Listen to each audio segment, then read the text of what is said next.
Hello everyone, फिर से एक नई वीडियो के साथ मैं हूं आपका होस्ट फारूक मसीह और अपने चैनल द जर्नी सीकर्स पे आप सबको खुशामदीद कहता हूं। दोस्तों, एक बार फिर से आज का टॉपिक भी बड़ा इंटरेस्टिंग और बड़ा इंफॉर्मेटिव होने वाला है। बड़ी उम्मीद के बाद हमारे बहुत प्यारे दोस्त जर्मनी से शकील साहब ने आज फिर हमें इस पॉडकास्ट में ज्वाइन किया है और आज के क्वेश्चंस हमने कुछ इस तरीके से डिसाइड किए हैं जो कि न्यू कमर्स के लिए हैं, जिसमें हम बात करेंगे कि जर्मनी में किस तरीके से आया जाए और किस तरीके से आपको किस जगह पे अकोमोडेशन देखनी ज़रूरी है, क्या सिटीज़ आपको सूट करेंगे और किस तरीके से आप जो है अपने कुछ पैसे बजट में आप कुछ चीज़ें लुक आफ्टर कर सकते हैं। तो आज फिर से हमारे गेस्ट होंगे जर्मनी से मेरे दोस्त शकील, जो कि दुसुल्दोर्फ में रहते हैं और एज अ नर्स काम करते हैं। लेकिन आज की वीडियो में वो हमें ज्वाइन करेंगे और अपना तमाम एक्सपीरियंस शेयर करेंगे कि किस तरीके से वो पहुंचे, और इसमें हम कुछ डायरेक्टली कुछ क्वेश्चंस किए जाएंगे जो कि न्यू कमर्स से रिलेटेड है। तो शकील साहब, आपको मेरे चैनल पे एक बार फिर से खुशामदीद, और बहुत खुशी हुई आपसे पहले भी काम कर कर, और बहुत पॉजिटिव लोगों का रिस्पांस आया हमारी पिछली वीडियो में भी। और क्योंकि जर्मनी जो है वो है ही बहुत एक हॉट टॉपिक है, हर कोई जर्मनी आना चाहता है। तो आज की हमारी वीडियो में हमारे तमाम क्वेश्चन आपसे होंगे जर्मनी से रिलेटेड, और इसमें हम सब बातें आपसे जानेंगे कि किस तरीके से एक न्यू कमर जो है वो जर्मनी के लिए आ सकता है और किस तरीके से एक न्यू कमर के रास्ते आसान से आसान किए जाएं। शकील साहब, मेरा आपसे पहला सवाल है कि क्या ऐसे मौके जो है, ऐसे ऑप्शंस एक न्यू कमर के लिए हैं जो कि स्टूडेंट या वर्क पर जर्मनी आना चाहता है? जी फारूक भाई, आज दोबारा आपसे इसी व्लॉग में बात करेंगे हम, जो क्वेश्चंस आप करेंगे। और सबसे पहला जो आपने क्वेश्चन किया, ये बहुत ही ज़रूरी है और बहुत ही, मैं कह रहा हूँ, बहुत ही लंबा है। इसके ऊपर आप चाहे तो हम 1 घंटा भी बात कर सकते हैं, लेकिन हम सिर्फ मेन चीज़ें उनको डिस्कस करेंगे। सबसे पहले आपने बात की स्टूडेंट की, तो जो लोग एज अ स्टूडेंट आना चाहते हैं, फर्स्ट ऑफ ऑल यहाँ पे 2 टाइप्स ऑफ यूनिवर्सिटीज़ हैं। एक है पब्लिक यूनिवर्सिटी और एक है प्राइवेट यूनिवर्सिटी। प्राइवेट यूनिवर्सिटी में एडमिशन लेना कोई मुश्किल नहीं है। यूँ समझ रहे हैं कि आप वो एडमिशन बांट रहे होते हैं आपको, आप उनकी फ़ीस दें, उनका जो भी प्रोटोकॉल है, क्राइटेरिया, वो फुलफ़िल करें। प्राइवेट यूनिवर्सिटी में एडमिशन लेना कोई मुश्किल नहीं है, लेकिन 7 से 8 हज़ार यूरो उसमें लग जाता है 1 साल का, फ़ीस वगैरह सब मिला के। सेकंड जो हमारे पास आती है वो पब्लिक यूनिवर्सिटी। पब्लिक यूनिवर्सिटी आपने बहुत सुना होगा और मशहूर भी है पूरी दुनिया में कि जर्मनी में पब्लिक यूनिवर्सिटीज़ फ्री हैं। फ्री से मुराद ये है कि ट्यूशन फ़ीस नहीं होती है, एनरोलमेंट फ़ीस होती है जो कि आपको 6 मंथ्स बाद देनी होती है। थोड़ी बहुत फ़ीस होती है, लेकिन जो मेन एक्सपेंड है, जो कि ट्यूशन फ़ी है, वो नहीं होती। इसके बाद हम आ जाते हैं कि 2 टाइप्स ऑफ कोर्सेज़ होते हैं कि इंग्लिश टॉट यूनिवर्सिटी, एक है German taught university. English taught universities में आप आइल्स करते हैं, कुछ यूनिवर्सिटीज़ में आइल्स भी नहीं चाहिए, लेकिन इंग्लिश प्रोफिशिएंसी टेस्ट चाहिए होता है, तो आप आइल्स करते हैं, जो उनका मिनिमम बैंड है वो चाहिए। Then you apply for your courses. लेकिन इसमें बहुत ही कम कोर्सेज़ होते हैं और चांसेस बहुत कम होते हैं उसके आगे जॉब के भी, लेकिन जब आप रहते हैं तो आप कोई ना कोई हल ढूंढ ही लेते हैं। सेकंड जो है German taught university. German taught universities में स्कॉलरशिप ज़्यादा आती हैं, आपके पास अपॉर्चुनिटीज़ ज़्यादा हैं, यूनिवर्सिटी ज़्यादा हैं, you have a huge variety of universities. In fact जो दुनिया की टॉप 100 यूनिवर्सिटीज़ में भी कुछ जर्मनी में भी हैं, तो आपको वहाँ का भी एडमिशन मिल सकता है once you fulfil the criteria. ये हो गया स्टूडेंट की बात, जो कोई स्टूडेंट के लिए आना चाहता है, पढ़ाई के लिए आना चाहता है। पब्लिक यूनिवर्सिटीज़ के लिए 10,000 यूरोज़ ब्लॉक अकाउंट चाहिए होता है। अगर आप प्राइवेट के यूनिवर्सिटी के लिए आएँ या public university, 10,000 euro, around 10,000 euro आपको ब्लॉक अकाउंट में, आपके अकाउंट में जमा होते हैं। वो आपको हर महीना करके आपको 1 साल में वापस मिल जाते हैं। इस टॉपिक पे बहुत सारी वीडियोस यूट्यूब पे अवेलेबल है, अगर आप गूगल करेंगे आपको बहुत सी इन्फॉर्मेशन मिल जाएगी। इसलिए हम बढ़ते हैं अपने अगले टॉपिक की तरफ, जो था जॉब के लिए, जो लोग जॉब पे आना चाहते हैं। सबसे पहले हम बात करेंगे नर्सिंग के लिए या मेडिकल प्रोफेशन के लिए, क्योंकि मेडिकल प्रोफेशन और नर्सिंग के लिए लैंग्वेज मस्ट ज़रूरी है। तो आप B2 करके, कुछ लोग B1 करके भी अप्लाई करते हैं, then they apply in the consulate या एम्बेसी के, हम B2 उधर जाके करेंगे और उनको वीज़ा इजीली मिल जाता है। बट B2 मिनिमम B2 होना ही चाहिए फॉर डॉक्टर्स, फॉर नर्सेज, और जो भी आना चाहते हैं यहाँ पे मेडिकल फील्ड में लैंग्वेज की बहुत ज़्यादा अहमियत है। अहमियत क्या, उसके बगैर कोई हल ही नहीं है। If you want to come as a medical professional in Germany तो लैंग्वेज को आप स्किप नहीं कर सकते। उसके बाद कुछ ऐसे प्रोफेशंस हैं जिसमें आप विदाउट लैंग्वेज भी आ सकते हैं, जैसे आईटी है। आईटी से मुराद, जैसे कि आप सब जानते हैं, कंप्यूटर की लैंग्वेज जो है इंटरनेशनल लैंग्वेज इंग्लिश है। तो आईटी के लिए जो भी लोग आना चाहते हैं उसमें कि इंग्लिश लैंग्वेज में काम चल जाएगा, जर्मन लैंग्वेज रिक्वायर्ड नहीं होती।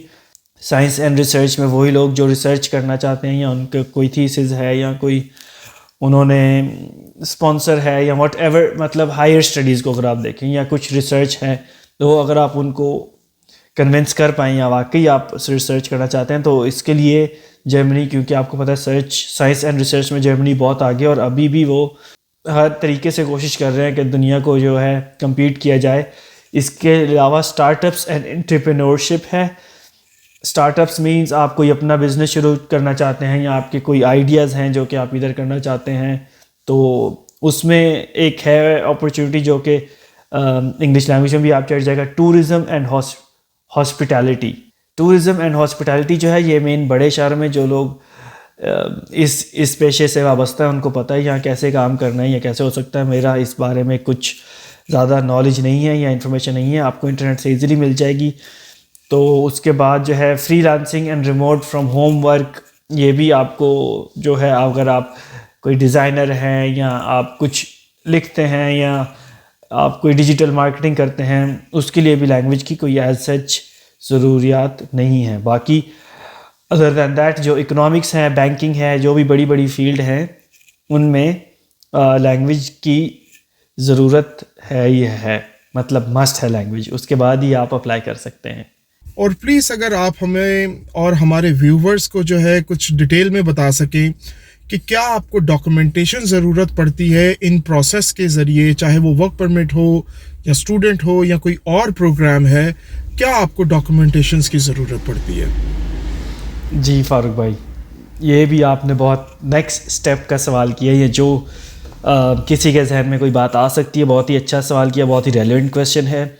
इसके लिए भी कोई लंबी चौड़ी लिस्ट नहीं है। सेम मैं आपको पहले बताऊंगा कि जर्मन एम्बेसी की जो वेबसाइट है, या कराची कॉन्सुलेट जर्मनी की जो वेबसाइट है, वहाँ पे सब चीज़ें अवेलेबल हैं। इसके अलावा यूट्यूब भरा पड़ा, इंटरनेट भरा पड़ा इन चीज़ों से, लेकिन हम शॉर्टली डिस्कस करेंगे। मैं लिस्ट आपको बता देता हूँ जो जो चीज़ें चाहिए। सबसे पहले जो चाहिए वो है पासपोर्ट। पासपोर्ट जो है सबसे पहले, वो तो हर जगह चाहिए होता है क्योंकि वही आपका ट्रैवल डॉक्यूमेंट होता है। वीज़ा एप्लीकेशन फॉर्म चाहिए जो कि आप इजीली जर्मन कॉन्सुलेट की वेबसाइट से ले सकते हैं, अदरवाइज़ आप लिंक में भी दे दीजिएगा। जिन्होंने वीज़ा एप्लीकेशन फॉर्म डाउनलोड करनी है वो फ्री में डाउनलोड होती है, कुछ लोग बेचते भी हैं कंसल्टेंट्स वगैरह। तो मैं यही सब लोग एडवाइस करूँगा कि कंसल्टेंट्स वगैरह से बच के रहिए। वही जो पैसे आपने उनको देने, आप इंटरनेट से फ्री में डाउनलोड करके और फ्री में प्रिंट कर सकते हैं, अगर आपके पास प्रिंटर की सहूलत मौजूद है तो। एम्प्लॉयमेंट कॉन्ट्रैक्ट होना चाहिए, जो आपको जॉब ऑफ़र कर रही है कंपनी, या जो आपको वीज़ा स्पॉन्सर कर रही है, वो सब आपके पास होना चाहिए। उसके बाद सब सर्टिफिकेट, प्रूफ ऑफ क्वालिफ़िकेशन जिसको हम कहते हैं, प्रूफ ऑफ क्वालिफ़िकेशन में आपकी डिग्री, आपके डिप्लोमा, आपने जो कुछ भी पढ़ाई की है उसके सारे डॉक्यूमेंट्स आ जाएंगे। उसके अलावा पुलिस क्लियरेंस सर्टिफिकेट आ जाएगा। पुलिस क्लियरेंस सर्टिफिकेट भी ईजिली मिल जाता है। आई थिंक उससे 500 से 1000 या मैक्सिमम 1500 उसकी फ़ीस होती है, और विदिन 2-3 डेज़ आपको मिल जाता है आपके मुताल्लिका पुलिस स्टेशन से। उसके अलावा मेडिकल एग्जामिनेशन रिपोर्ट चाहिए होती है। मेडिकल एग्जामिनेशन रिपोर्ट में ये कि आप हेल्दी हैं, आप कोई डिजीज़ कैरी नहीं कर रहे। यूरोपियन कंट्रीज़ की तरफ जब आप आते हैं तो ये आई थिंक एक नॉर्मल सी चीज़ है, जो कि आपको ब्लड टेस्ट होता है इसमें, एक्सरे होता है, कुछ ज़्यादा लंबी चौड़े टेस्ट वगैरह नहीं होते। उसके अलावा जो होता है फाइनेंशियल डॉक्यूमेंट्स चाहिए। फाइनेंशियल डॉक्यूमेंट्स के आपके इनिशियल जो 2-3 मंथ्स होंगे जब आप रहेंगे, तो उसमें आपको क्योंकि घर लेना है, आपको सब चीज़ें दोबारा सेट करनी है, तो थोड़ा बहुत प्रूफ ऑफ फंड्स आपके पास होना चाहिए कि आप पाकिस्तान से कुछ ना कुछ फंड्स आपके साथ लेके आ रहे हैं। ये बहुत ज़रूरी है क्योंकि 2 से 3 हज़ार यूरो, आई थिंक इससे ज़्यादा हो तो और भी है, लेकिन minimum I think 3,000 euro minimum होना ही चाहिए। उसके अलावा फ़ोटोग्राफ्स हैं जो चाहिए होती हैं, पासपोर्ट साइज़ फ़ोटोग्राफ, उसका भी क्या स्टैंडर्ड है वो भी इंटरनेट पे इजीली अवेलेबल है। उसके अलावा वीज़ा फ़ीस है आई थिंक तकरीबन 70 यूरो 70 से 100 यूरो के दरमियान है कुछ फ़ीस, मुझे एग्जैक्टली याद नहीं है बट इतनी ज़्यादा नहीं है। और एडिशनल डॉक्यूमेंट्स अगर कुछ चाहिए होती हैं तो एम्बेसी या कॉन्सुलेट आपसे कांटेक्ट करती है ईमेल के थ्रू, या आपको कॉल की जाता है कि ये डॉक्यूमेंट्स मिसिंग हैं तो आप अप्लाई करें। तो अगर आप कराची से अप्लाई करते हैं तो आई थिंक सो थोड़ा जल्दी प्रोसेस होता है। इस्लामाबाद में थोड़ा देर लगता है क्योंकि मैंने लास्ट वीडियो में बताया था कि उधर बहुत फ़्लो बहुत ज़्यादा है, काफ़ी लोग आते हैं। और कराची की जो कॉन्सुलेट है वो बलूचिस्तान और सिंध के प्रोविंस को कवर करती है, सिर्फ 2 प्रोविंसेस को ये कवर करती है। और जो इस्लामाबाद की है वो पंजाब, क्योंकि बहुत ही डेंस पॉपुलेटेड है पाकिस्तान का एरिया, इसलिए पंजाब और KPQ कवर करती है वो इस्लामाबाद में बेसिंग। जी शकील साहब, मेरा अगला सवाल है कि नए कमर्स के लिए जो नए लोग आना चाहते हैं, चाहे वर्क पर्पस हो और चाहे वो स्टडी पर्पस पर आए, उनको अकोमोडेशन के लिए सबसे सस्ता, मुनासिब और अच्छा जो ऑप्शन है वो क्या रहेगा? जी, अकोमोडेशन जब सबसे पहले कोई आता है तो यही सबसे पहले हासिल होती है कि मैं जाके रहूँगा कहाँ पे या कैसे अप्लाई करूँगा सब कुछ। तो उसके लिए काफ़ी वेबसाइट्स हैं और आप ऑनलाइन भी ढूंढ सकते हैं अपना घर। अदरवाइज़ सबसे बेस्ट मैं रेकमेंड करूँगा, if you know somebody in Germany और कोई घर आपको ऑनलाइन भी मिलता है तो मैं चाहूँगा कि आप उससे रिक्वेस्ट करें कि यार कैन यू प्लीज़ सी कि अगर ये कॉन्ट्रैक्ट असली है या फेक है, बिकॉज़ काफ़ी स्कैम्स भी होते हैं और मेरे जानने वाले भी काफ़ी हैं। उन्होंने ऑनलाइन पैसे भेजे, उन्होंने बोला हमारे पास घर है, ऐसा ऐसा एरिया है, और उसके बाद ना ही उस बंदे का पता चला, ना ही उसका ईमेल का पता चला और वो गायब हो गया। तो आप ऑनलाइन देखें, जैसे भी देखें, मेरा बेस्ट रिकमेंडेशन यही है कि अगर आप किसी को जानते हैं या कोई जानता है आपको तो उसको बोले कि वेरीफाई करें इन। और सेकंड ऑप्शन यही है कि आप जिससे भी घर लें उसको बोले कि मैं आपको पेमेंट ऑन अराइवल कैश पे करूँगा। बहुत सारी कंपनीज़ या बहुत सारी लेती हैं ऐसे, व्हेन यू आप उनको कन्वेंस कर लेते हैं कि I have job, I have this, you explain them everything कि इट्स डिफ़िकल्ट फॉर मी कि मैं नहीं भेज सकता। लेकिन बहुत सारी कंपनीज़ हैं या बहुत सारे लैंडलॉर्ड्स होते हैं जो कि कहते हैं नहीं, आप हमें पहले 3 महीने का पहले एडवांस भेजें देन रेंट। ऑनलाइन होता है, मैं ये नहीं कहता कि हर स्कैम ही होता है, but you have to be careful about this. तो यही मशवरा है कि ऑनलाइन सब, और इधर जो दूसरी चीज़ है या तो ऑनलाइन कर लें या अगर कोई यहाँ पे रहता है तो वो कर ले। दूसरी चीज़ ये है, यहाँ पे 2-3 टाइप के घर होते हैं। एक ये होता है जैसे एक पूरा अपार्टमेंट होता है जिसमें आपका किचन होगा, सेपरेट टॉयलेट होगा, आपका रूम होगा सेपरेट। एक स्टूडियो अपार्टमेंट होते हैं, स्टूडियो अपार्टमेंट इस काइंड ऑफ स्टूडेंट्स के लिए होता है। छोटा सा किचन होगा, छोटा सा टॉयलेट होगा और एक रूम का जगह होती है सिर्फ। फिर कुछ लोग शेयरिंग में भी रहते हैं। इधर शेयरिंग में ऐसे कि जैसे 4 अपार्टमेंट का घर है तो 4 रूम का अपार्टमेंट है तो 4 लोग वहाँ रह सकते हैं। दे शेयर सेम टॉयलेट, दे शेयर सेम किचन। सफाई करने की अपनी अपनी उन्होंने बारी लगाई होती है, नंबर लगाया था कि आज मैं करूँगा, कल तूने करना है, परसों तूने करना है। सो इस तरह से लोग शेयरिंग अकोमोडेशन में भी रहते हैं। और आप अकेले भी अपना अपार्टमेंट में रह सकते हैं। जैसे आप 3 रूम के अपार्टमेंट में 2 रूम के, वो आप जितना पैसे डालेंगे डिपेंड करता है आप कैसे मैनेज करते हैं ख़ुद को। बट इनिशियली जो है वो लोग ऐसे ही रहते हैं, पहले शेयरिंग रूम में या शेयरिंग अपार्टमेंट में, देन जैसे जैसे वो स्टेबल होते जाते हैं तो फिर अपना घर लेते हैं, या अपना घर से मुराद अपना अपार्टमेंट, ना कि घर खरीदते हैं। और यही है जी। अगला सवाल है पैसों से रिलेटेड कि जर्मनी में नॉर्मली जो कॉस्ट ऑफ लिविंग है वो क्या आ जाती है, और कोई अगर आप अपनी तरफ से अपने तजुर्बे से कोई बजटिंग के टिप्स अगर आप हमारे व्यूवर्स के साथ शेयर करें तो बहुत अच्छा हो जाएगा, कुछ लोगों की हेल्प हो सकेगी। जी। वो आपने पंजाबी का एक मुहावरा सुना ही होगा, जेड़ा लाहौर भुखा थे भुखा। तो जो लोग ट्राई करते हैं, जो लोग ऑनलाइन भी हर जगह ही, आपको पता है आजकल बहुत सारे प्लेटफॉर्म्स हैं ऑनलाइन जो कि जॉब ऑफ़र करते हैं, इंटर्नशिप ऑफ़र करते हैं। तो if you are on the search then आपको मिलेगी ही मिलेगी जॉब हो, इंटर्नशिप हो, कुछ भी हो। अगर आप वाकई पूरे दिल से ढूंढें, क्योंकि इधर बहुत अपॉर्चुनिटीज़ है, बहुत जगह अवेलेबल है।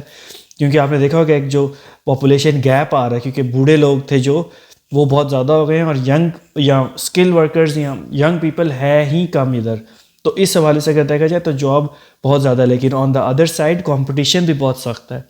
जैसे कोविड के बाद एक जो गैप आया है, तो काफ़ी चीज़ें ऑनलाइन हो चुकी हैं, काफ़ी लोग अपनी जॉब भी खो रहे हैं इसी वजह से। होम ऑफिस की वजह से आपको पता है सारी दुनिया मॉडर्नाइज हो चुकी है, so you have to compete really well. But अगर आप ढूंढ रहे हैं कोई जॉब, तो ना सिर्फ जर्मनी में, बिकॉज जर्मन लैंग्वेज ऑस्ट्रिया में भी बोली जाती है, स्विट्ज़रलैंड में भी आपको बहुत ईजीली जॉब मिल जाती है। और कुछ सेक्टर्स में तो बहुत ज़्यादा डिमांड है कि इतनी जॉब्स हैं कि आप खुद सेलेक्ट भी कर सकते हो, 2-3 जगह पर अप्लाई करें, आपको तकरीबन सब जगह से ही मैं अपने प्रोफेशन की बात कर रहा हूँ, तकरीबन सब जगह से ही ऑफ़र आ जाएगी। और देन यू कैन डिसाइड जो आपको सूट करे, जो शहर, जो हॉस्पिटल या जो भी जगह सूट करे। बट कहते हैं you should always try your best, rest is in the stars. So मैं कहता हूँ जो बंदे हार्ड वर्क करते हैं या हार्ड ट्राई करते हैं इस चीज़ के लिए, उनको ज़रूर ना सिर्फ जर्मनी में, पूरी दुनिया में ही वो they get the fruit of their hard work. Ji Shakeel साहब, मेरा अगला सवाल है कि जो नए स्टूडेंट्स आ रहे हैं या वर्कर्स आ रहे हैं, उनको आप कौन सा सिटी रेकमेंड करेंगे जो मल्टी कल्चरल हो, जहाँ पर उनको अपने कल्चर से भी लगाव रहे और उनको अपने खाने पीने का सामान जो है वो मिले, क्योंकि ऑफ कोर्स क्लाइमेट का भी बड़ा असर पड़ता है और फिर कल्चर की बहुत बड़ी बात है, और फिर आपको अपने जो आसानी ग्रॉसरी है, इंडियन पाकिस्तानी सामान है, वो किस शहर में ईजिली मिल जाता है।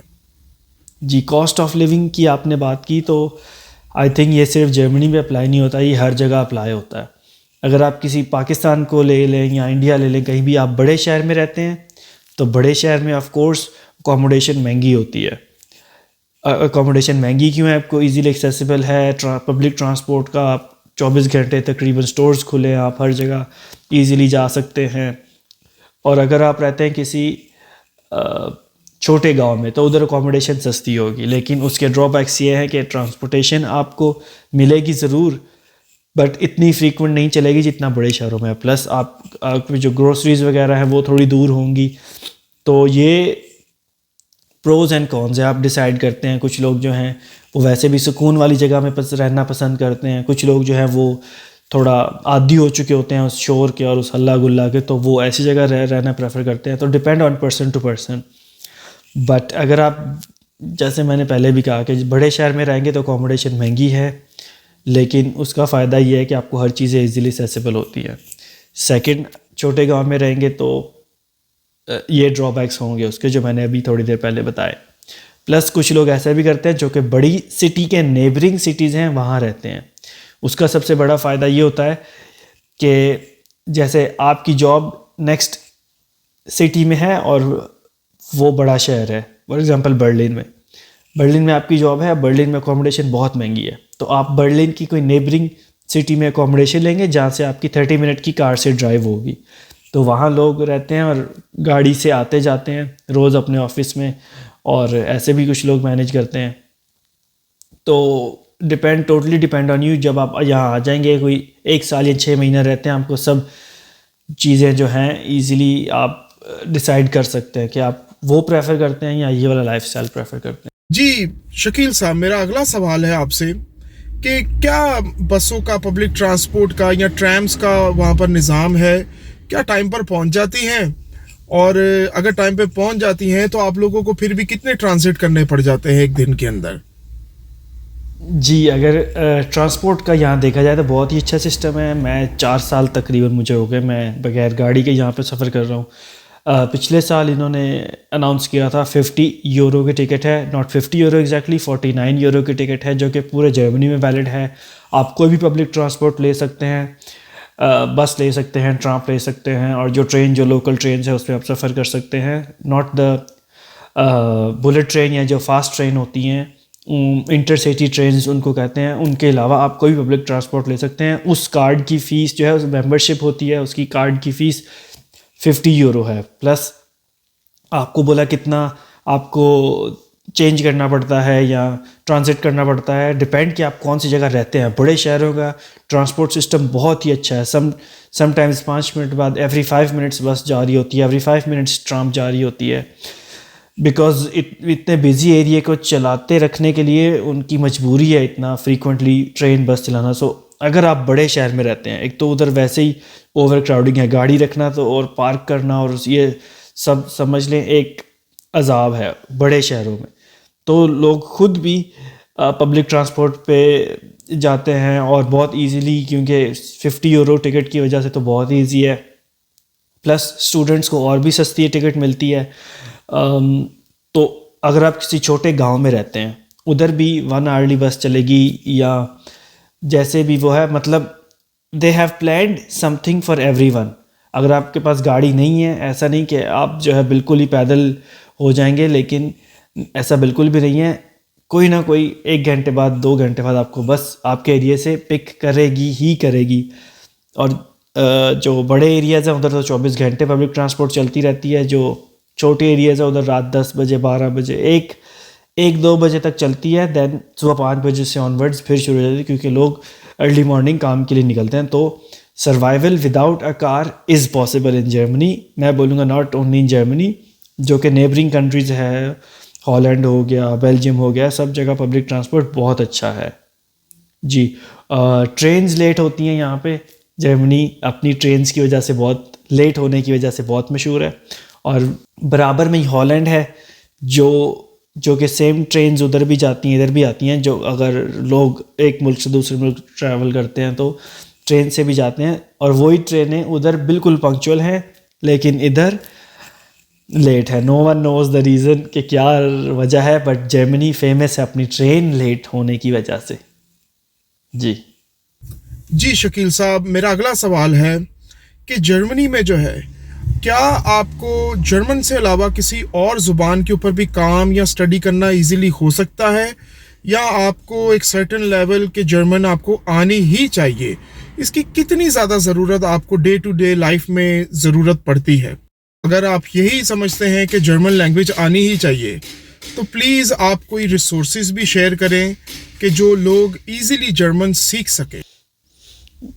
जी. इस सवाल के जवाब के लिए हमें थोड़ा सा हिस्ट्री में जाना पड़ेगा, क्योंकि जिस ज़माने में हम अंग्रेज़ों ने सब कॉन्टिनेंट पे हुकूमत की, उसी ज़माने में जर्मन्स और इंग्लिश पीपल ये दोनों आपस में जानी दुश्मन थे. तो पहले तो हम अंग्रेज़ों के ग़ुलाम थे, but I am sorry to say अब हम अंग्रेज़ी के ग़ुलाम हैं. जब मैं भी फ़र्स्ट टाइम जर्मनी में आया तो मैंने भी यही सोचा कि यार अंग्रेज़ी तो हर जगह चलती है पूरी दुनिया में, इट्स इंटरनेशनल लैंग्वेज, तो जर्मनी में भी चलेगी. But I landed in a small village जहाँ पे इंग्लिश यूनिवर्सिटी थी, but still I face problem. मैं पर्सनल एक्सपीरियंस शेयर करूँगा.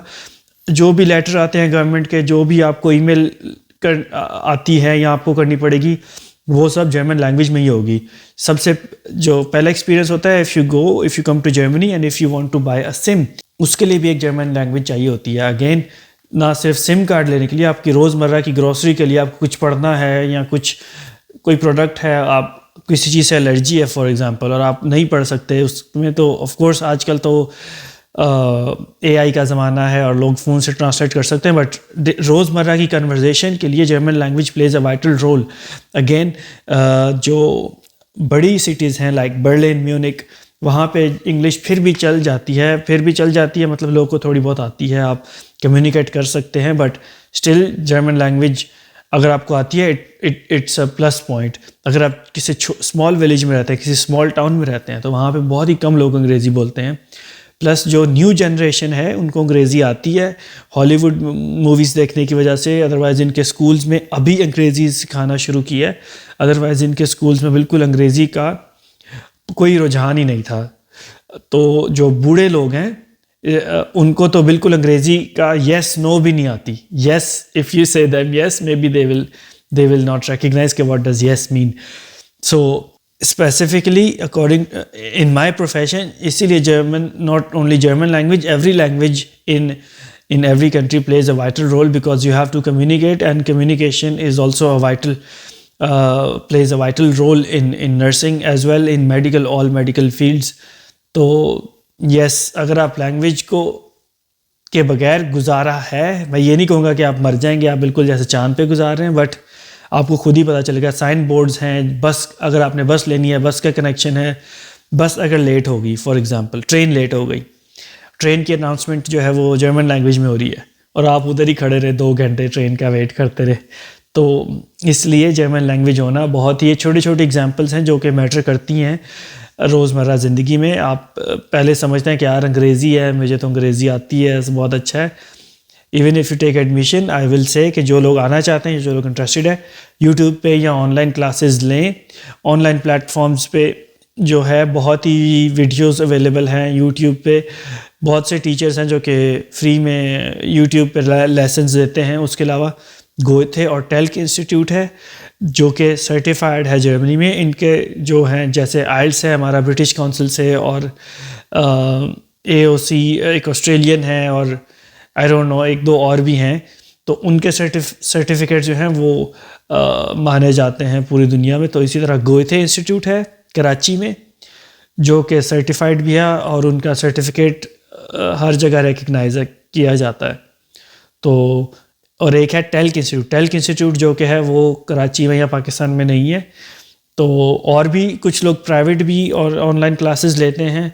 अब अगेन अगर आप ऑनलाइन सर्च करेंगे तो उसमें आप ढूंढ लेंगे कोई ना कोई। और कुछ लोग प्राइवेट भी इंस्टीट्यूट्स हैं जो कि कुछ कंसल्टेंट्स भी हैं जो कि जर्मनी के लिए स्टूडेंट्स प्रिपेयर करते हैं।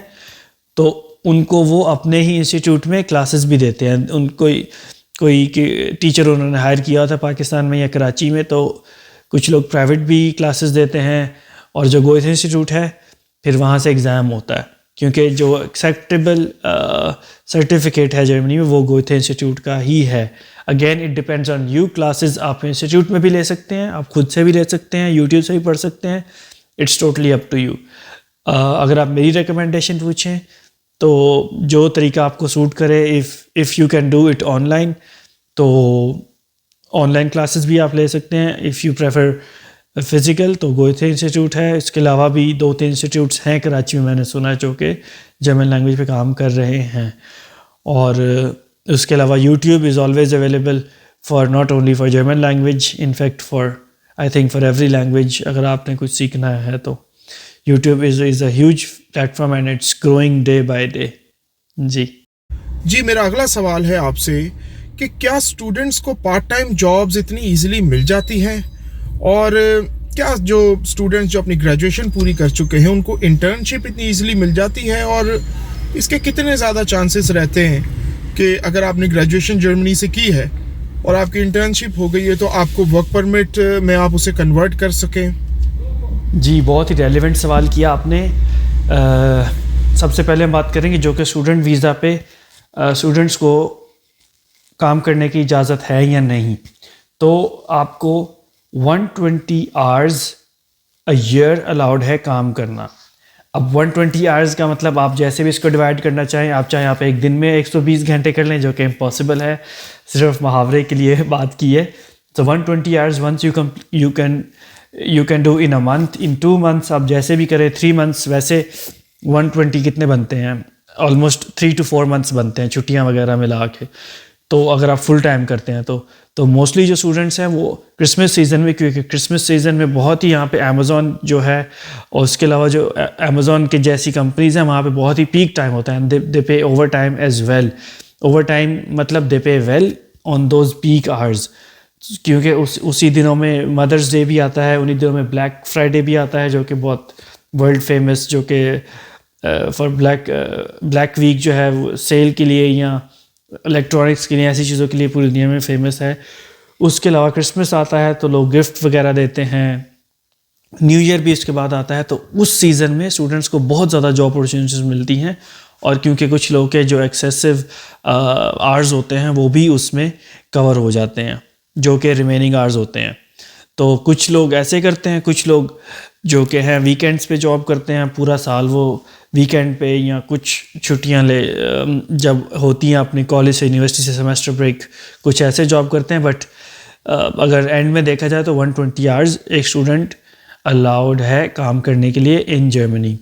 अच्छा, सेकंड जो बात आ जाती है कि आफ्टर द ग्रेजुएशन, अगेन इसमें हमने पहले भी डिस्कशन किया है कि जो अगर तो आपका कोर्स जर्मन लैंग्वेज में था तो आपके पास अपॉर्चुनिटी ज़्यादा है, आपके पास जो है अपॉर्चुनिटी ज़्यादा। इसके अलावा जो है आपके पास जॉब सर्च मार्केट आपकी बहुत बड़ी है। बहुत सारे लोग ऐसे लोगों को प्रेफर करते हैं जो कि जर्मन लैंग्वेज बोल सकते हैं, सुन सकते हैं, लेकिन अगेन अगर आप आईटी में चले जाएं, कंप्यूटर की फील्ड में चले जाएं, वहाँ पे लैंग्वेज रिक्वायर्ड नहीं होती, स्टिल लैंग्वेज वालों को प्रेफरेंस दी जाती है। जैसा कि हमने पहले ही बात की है कि लैंग्वेज जो है वो रोज़मर्रा की ज़िंदगी के लिए यहाँ पे चाहिए ही चाहिए होती है। तो again language plays a vital role. Job के लिए, वर्क के लिए, आपने ट्रैवल करना है, सब चीज़ों में आपको जो है language I think is very important. और जो आपने बात की कि ग्रेजुएशन के बाद जॉब्स मिल सकती हैं कि नहीं, यहाँ पे बहुत सारे जॉब ट्रेड फेयर भी होते हैं जो कि ट्रेड फेयर सेंटर में सालाना या साल में 2 दफ़ा एक जॉब मार्केट लगती है। You can go there, you can register yourself, और वहाँ पे लोग काफ़ी जाते हैं। लोग अपने बड़ी बड़ी कंपनीज अपने स्टॉल लगाती हैं, बड़े बड़े रिक्रूटर्स अपने स्टॉल लगाते हैं और उसमें बहुत सारी जॉब ऑफ़र होती हैं। अगेन 3 महीने का after you get the job 3 महीने का प्रोबेशन पीरियड होता है। उस प्रोबेशन पीरियड में कंपनी आपको फायर कर सकती है विदाउट एनी रीज़न, या अगर वो सेटिस्फाई आप उनको नहीं कर पाए, बिकॉज बहुत बड़ी मार्केट है, बहुत ज़्यादा कंपटीशन होता है, और all around the Europe, I will से ऑल अराउंड द वर्ल्ड लोग जर्मनी में काम करना चाहते हैं। सो आप इस टक्कर का आपका काम होना चाहिए कि आप जो है दूसरों के उनके साथ compete कर सकें।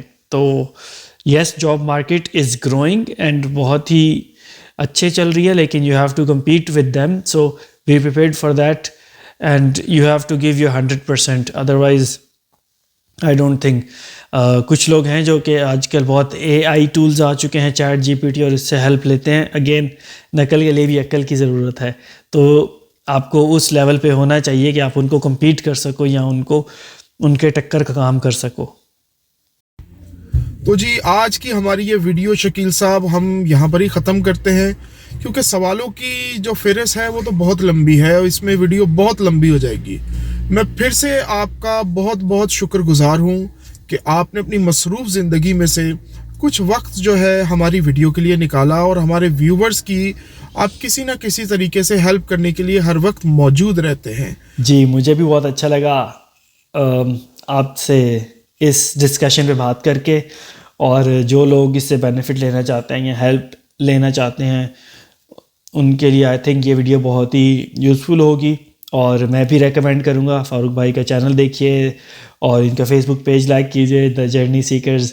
और बहुत ही गुड लक आपके चैनल की प्रोग्रेस के लिए, आपके पेज के लिए। और जी, बात करते रहेंगे आपसे दोबारा भी इन्हीं टॉपिक्स पे। तो दोस्तों, इस वीडियो में आप लोगों ने जाना कि किस तरीके से एक आम इंसान भी जर्मनी आ सकता है अच्छे रोज़गार की तलाश में और एक अच्छी ज़िंदगी बसर कर सकता है। दोस्तों, मज़ीद ऐसी इन्फॉर्मेटिव वीडियोस के लिए आप मेरे चैनल को लाइक, सब्सक्राइब और शेयर करना ना भूलिए। और कोई भी टॉपिक अगर आप मुझे सजेस्ट करना चाहते हैं तो आप मेरे कमेंट बॉक्स में कमेंट कर सकते हैं। आप मुझे डायरेक्टली अप्रोच के लिए आप मेरे Facebook handle the journey seekers के ऊपर आप मुझे कॉन्टैक्ट कर सकते हैं। Thank you very much. Good bye.